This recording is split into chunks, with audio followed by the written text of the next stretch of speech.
2020年的春节，新型冠状病毒的疫情让大家的心情都非常沉重。原本我计划在年初2晚发表的英语学习的视频内容也先搁置了。在这个时期，我想我也许也能尽点绵薄之力，为中国政府加油，为武汉同胞加油。作为一个英语学习频道，我想我可以了解一下外媒的报道，看看外面是怎么评价我们这次事件的。说实话，一开始寻找外媒报道时，首先看到外面的频道里的中文报道，心里很不是滋味，各种夸张的言过其实的标题和内容充斥其中，这些都是熟练掌握中文的人写的，也不知道怀着什么目的，吸引了大部分华人的注意力。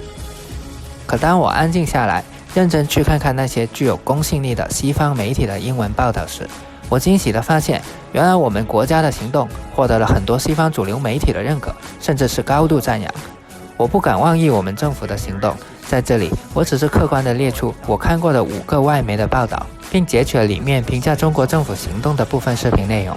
所有报道均附上视频链接，并且配上中英字幕翻译。希望我们能知道，我们的政府一直在尽最大的努力，不但保护我们的安全，而且对全世界负责。这5个外媒分别是 BBC NEWSNIGHT、DW News、CBC News、Washington Post、WHO. The world has never been as prepared as it is now, and this virus that causes a flu-like syndrome with pneumonia was picked up in the middle of the flu season in China, which is a tremendous effort really, and within a few weeks the virus was sequenced and we had a sequence available and a test available. So there's been remarkable progress both in technological solutions to this and in sharing, because all of this information was made available straight away. What is the most urgent and important public health response right now then, in your view?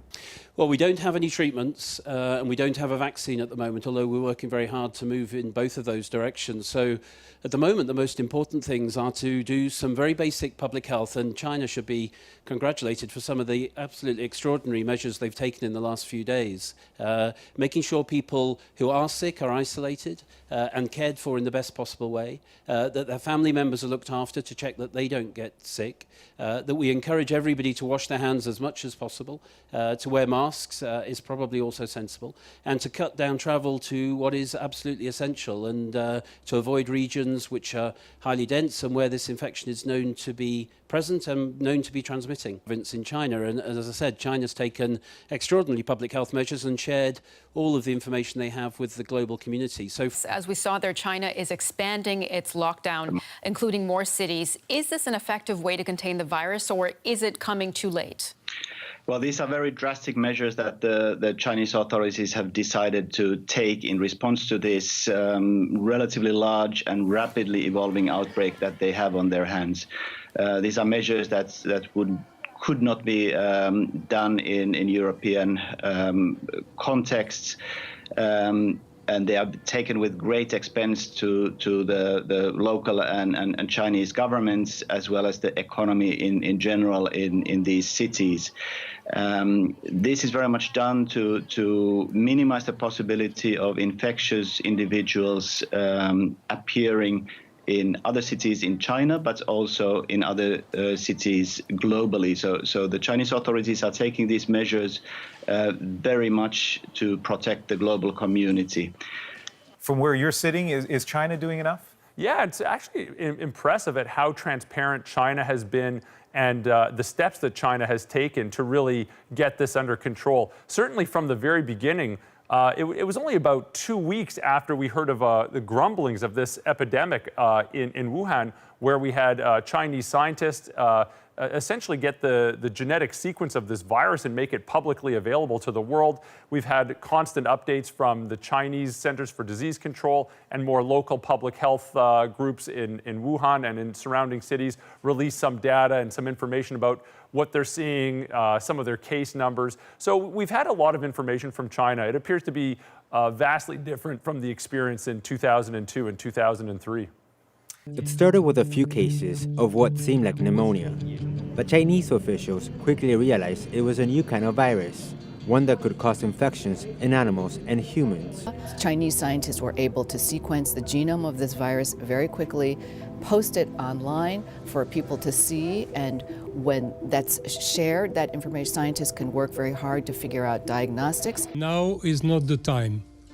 That's a bit too early to consider that this event is a public health emergency of international concern. As I told you yesterday, the emergency committee members, which I thank for their work, were very divided, almost 50-50, and they continued today to be in the same. 关于这个结论，我也不敢妄议，只是在这里客观传递一下这个事情。